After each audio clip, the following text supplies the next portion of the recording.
Sunday کے دن دوپہر 12 بجے مہا کی آنکھ واٹس ایپ پر آنے والے میسج کے نوٹیفیکیشن سے کھلی۔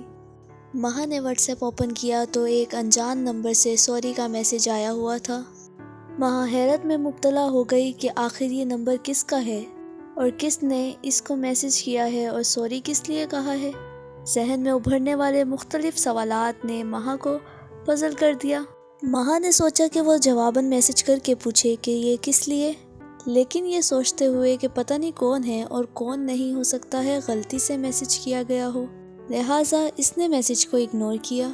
وہ کچھ دیر یوں ہی بیڈ پر بیٹھی رہی اور پھر اپنے بال باندھتے ہوئے واش روم چلی گئی۔ فریش ہونے کے بعد اس نے سیدھا لاؤنج کا رخ کیا جہاں اس کے ماما بابا ٹی وی پر نیوز سن رہے تھے۔ السلام علیکم، مہا نے سلام کیا اور اپنی ماما کے پاس صوفے پر بیٹھ گئی۔ وعلیکم السلام، دونوں نے بیک وقت سلام کا جواب دیا۔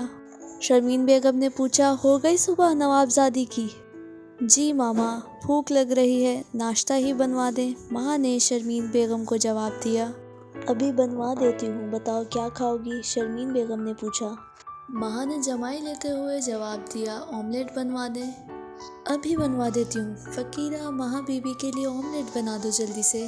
شرمین بیگم نے وہیں بیٹھے ہوئے فقیرہ سے کہا جو کچن میں ناشتے کے برتن دھو رہی تھی۔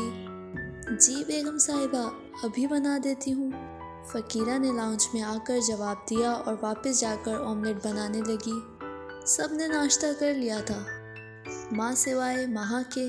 سلمان ناشتہ کر کے صبح سویرے دوستوں کے ساتھ گراؤنڈ میں کرکٹ کھیلنے چلا گیا تھا۔ اور ہماری لاڈلی پڑھائی کیسی جا رہی ہے؟ جبران نے ٹی وی کا والیوم کم کرتے ہوئے پوچھا۔ اچھی جا رہی ہے بابا جان، انشاءاللہ اس بار بھی اچھا جی پی اے لاؤں گی، مہا نے پر اعتمادی کے ساتھ جواب دیا۔ انشاءاللہ میرا بچہ، اللہ کامیاب کرے، انشاءاللہ میرا بچہ، اللہ کامیاب کرے ہماری بیٹی کو، جبران نے دعا دی۔ شرمین بیگم نے کہا، آمین ثم آمین۔ آپ کے لیے ناشتہ تیار ہے بی بی جی، فقیرہ نے آ کر مہا کو بتایا۔ ٹھیک ہے، ڈائننگ ٹیبل پر رکھ دو، میں آتی ہوں، مہا نے فقیرہ سے کہا۔ حاشر میسج کر کے جواب کا منتظر تھا کہ شاید کوئی جواب آئے، لیکن جب اس نے دیکھا کہ میسج سین کر کر اگنور کر دیا گیا ہے تو اسے پریشانی ہوئی۔ سوچا دوبارہ میسج کر دوں اور اسے اپنے متعلق بتا دوں، لیکن اس نے ایسا نہیں کیا اور کہا کہ کل وہ یونیورسٹی جا کر سوری کرے گا۔ وہ واش روم سے فریش ہونے کے بعد اپنے کمرے سے باہر نکلا تو رابعہ بیگم برآمدے میں بیٹھی کپڑے سی رہی تھیں۔ شکر ہے بیٹا تم نے بھی اپنا دیدار کرایا، ورنہ پرسوں سے کمرے میں گھسے پڑے ہو، بتاؤ کس سے جھگڑ کر آئے تھے؟ رابعہ بیگم نے اس سے پوچھا۔ حاشر نے جواب دیا، کسی سے بھی نہیں امی، بس طبیعت ٹھیک نہیں تھی اسی وجہ سے۔ بیٹا خوب سمجھتی ہوں تمہیں اور تمہاری طبیعت کو، ضرور کوئی نہ کوئی بات تو ہے، خیر وہ علیحدہ بات ہے کہ تم بتانا نہ چاہو، رابعہ بیگم نے کہا۔ ایسی کوئی بات نہیں ہے امی، فکر مند نہ ہو۔ اچھا، بہت بھوک لگ رہی ہے، کچھ کھانے کو ہی دے دیں؟ حاشر نے بات ٹالتے ہوئے کھانا مانگا، ویسے اسے سچ میں بھی بھوک لگی ہوئی تھی۔ سالن بن گیا ہے، بس 5 منٹ رکو، ابھی گرما گرم روٹی بنا دیتی ہوں، رابعہ بیگم نے کہا اور کپڑوں اور سلائی مشین کو وہیں چھوڑ کر کچن میں روٹیاں بنانے کے لیے چلی گئی۔ مہا نے ناشتہ کیا اور دوبارہ اپنے کمرے میں چلی گئی۔ کمرے میں پہنچی اور اپنے بیڈ پر بیٹھ گئی۔ اس کی نظر بیڈ پہ پڑے موبائل پر پڑی۔ اس نے دوبارہ واٹس ایپ اوپن کیا اور اس میسج کو سوری ریڈ کیا۔ اس کا دل چاہا کہ وہ میسج کر کے پوچھے کہ کون ہے، کس لیے سوری، لیکن اس نے پھر ارادہ ترک کر دیا اور وہ موبائل کو چھوڑ کر اپنے اسٹڈی ٹیبل پر بیٹھ کر اسٹڈی کرنے لگی کیونکہ اس کے فائنلز قریب تھے۔ دوسری طرف کھانا کھانے کے بعد حاشر اپنے کمرے میں گیا اور وہاں سے اپنا والیٹ اور بائک کی چابیاں لے کر باہر آ گیا۔ امی میں شہزاد کی طرف جا رہا ہوں، شام تک آ جاؤں گا، حاشر نے رابعہ بیگم کو بتایا جو حاشر کے کھانے کے برتن کچن میں رکھنے گئی تھیں۔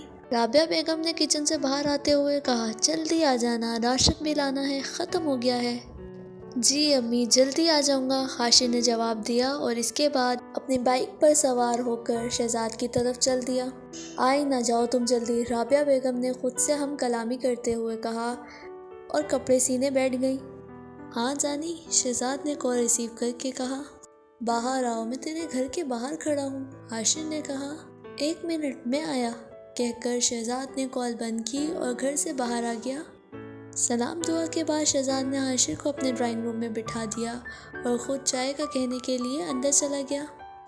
ہاں جانی، بتا اس لڑکی کا ٹیٹر کیوں نکلوایا ہے؟ شہزاد نے واپس ڈرائنگ روم میں آ کر صوفے پر بیٹھتے ہوئے پوچھا۔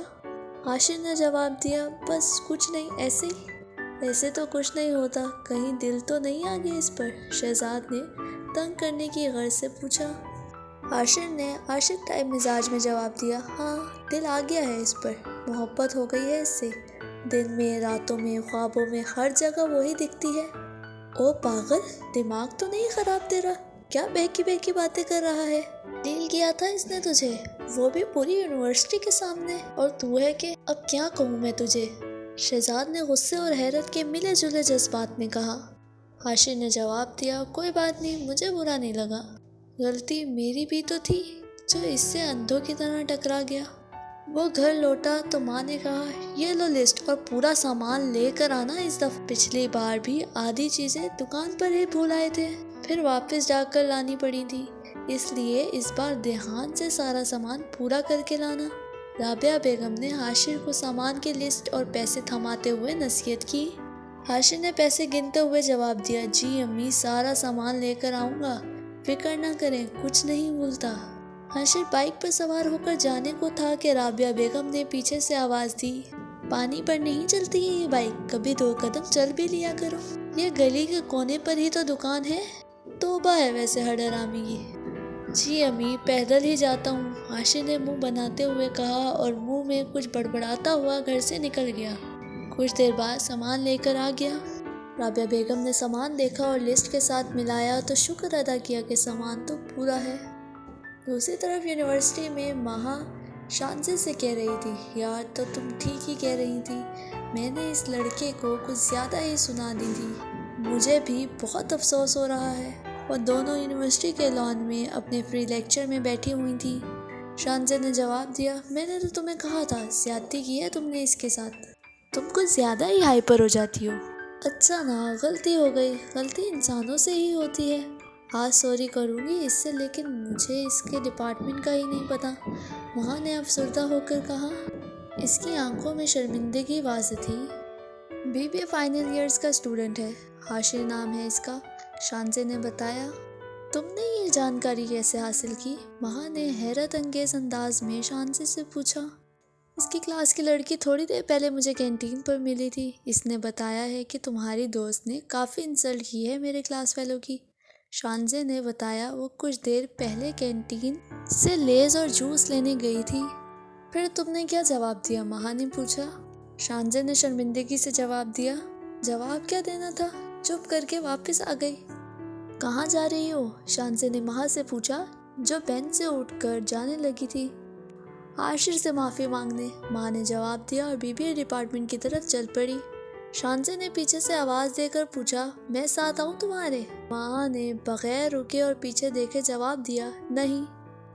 آئی ایم سوری، ماں نے عاشر سے کہا جو شہزاد کے ساتھ اپنے ڈپارٹمنٹ کے سامنے لان میں بیٹھا خوش گپیوں میں مصروف تھا۔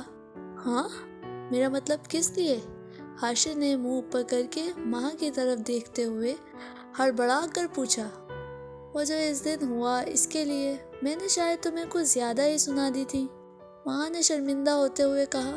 شہزاد کچھ بولنے لگا تھا، عاشر نے اس کو بازو سے پکڑ کر خاموش رہنے کا اشارہ کیا۔ اٹس اوکے، عاشر نے جواب دیا۔ ماں واپس اپنی کلاس میں آ گئی کیونکہ اس کی کلاس کا وقت ہو گیا تھا۔ تو نے مجھے کچھ بولنے کیوں نہیں دیا؟ ایسا جواب دیتا کہ اس کی آنے والی 7 نسلیں تک یاد رکھتی، شہزاد نے روڈ ہوتے ہوئے کہا۔ وہ معافی مانگنے آئی تھی تو پھر کیوں سناتا اسے؟ اس نے بدتمیزی مجھ سے کی تھی، تم سے تو نہیں، تم کیوں اتنا آگ بگولا ہو رہے ہو؟ عاشر نے پوچھا۔ شہزاد نے جواب دیا، تم دوست ہو میری، اگر کوئی تمہیں برا بھلا کہے گا تو برا تو مجھے لگے گا، کوئی اور کہے تو تمہیں لگنا چاہیے، لیکن ماں کہے تو مجھے برا نہیں لگا، اس لیے تمہیں تو بالکل بھی نہیں لگنا چاہیے، اس لیے آج کے بعد ماں سے بدتمیزی کرنا تو دور کی بات، اس کے متعلق سوچو گے بھی نہیں۔ عاشر نے سمجھانے کے انداز سے بولا۔ شہزاد نے ناراض ہو کر کہا، ٹھیک ہے بھائی، تم جانو اور ماں جانے، مجھے کیا لینا دینا کسی سے۔ چل ڈرامے بند کر اور اٹھ، پروفیسر کریم داد کی کلاس ہے، نہ لی کلاس تو وہ کل خوب اچھے سے ہماری کلاس لیں گے۔ حاشر نے کہا اور شہزاد کو ساتھ لے کر اپنے کلاس روم میں چلا گیا۔ السلام علیکم امی، سلمان اور مہا نے بیک وقت گھر میں داخل ہوتے ہوئے کہا۔ وعلیکم السلام۔ وعلیکم السلام، آ گئے تم لوگ، کھانا لگا دوں؟ شرمین بیگم نے سلام کا جواب دینے کے بعد کھانے کا پوچھا۔ نہیں امی جان، میں تو یونیورسٹی میں پروفیسرز کی دعوت تھی، وہاں سے کھانا کھا کر آیا ہوں، میں اپنے کمرے میں سونے جا رہا ہوں، شام سے پہلے کوئی نہ جگائے مجھے، سارا جسم درد کر رہا ہے۔ سلمان نے اپنے کندھے دباتے ہوئے کہا، ہاں بھائی، جسم بیچارے کا کیا گناہ ہے، کل سارا دن کرکٹ کھیلتے رہے ہو، اب درد بھی نہ کرے، شرمین بیگم نے طنزاً جواب دیا۔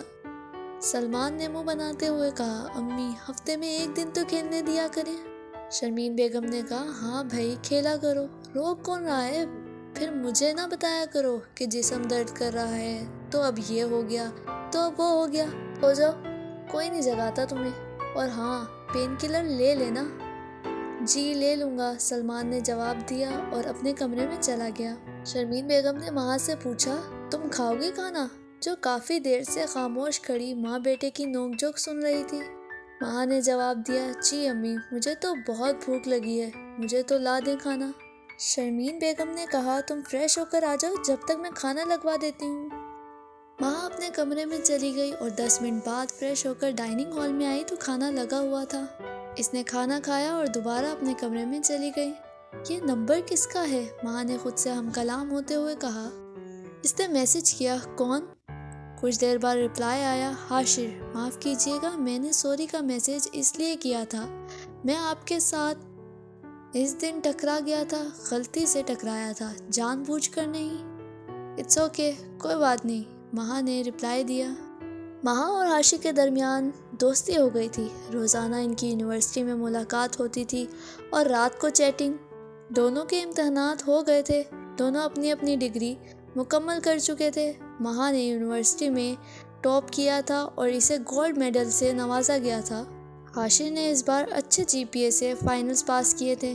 مہا، مجھے اب لگتا ہے ہمیں اب اس دوستی کے رشتے کو مضبوط اور خوبصورت رشتے میں تبدیل کر لینا چاہیے، ایسا رشتہ جو دنیا کا سب سے خوبصورت رشتہ ہے، میاں بیوی کا رشتہ۔ تمہارا کیا خیال ہے اس بارے میں؟ تم بھی وہی سوچتی ہو جو میں سوچ رہا ہوں؟ حاشر نے رات کو کال پر مہا سے پوچھا۔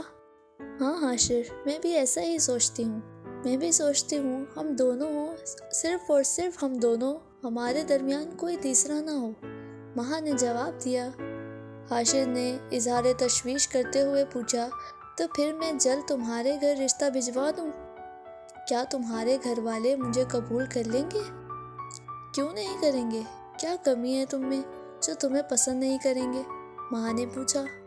حاشر نے افسردگی سے کہا، ہم مڈل کلاس کے لوگ ہیں، تم لوگ ہم لوگوں سے کافی درجے بہتر ہو، بابا تمہارے بینک مینیجر ہیں، بھائی تمہارا پروفیسر ہے، میں بینک میں کیشیئر، ہمارا تمہارا کہیں سے بھی جوڑ نہیں بنتا۔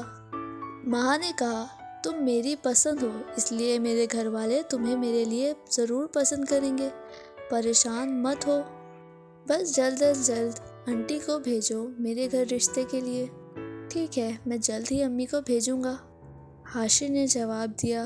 دونوں کے درمیان کافی دیر باتیں ہوتی رہیں اور پھر کال بند کر کے دونوں ہی سوچوں کی گہری دنیا میں کھو گئے اور جلد ہی دونوں پر نیند طاری ہو گئی۔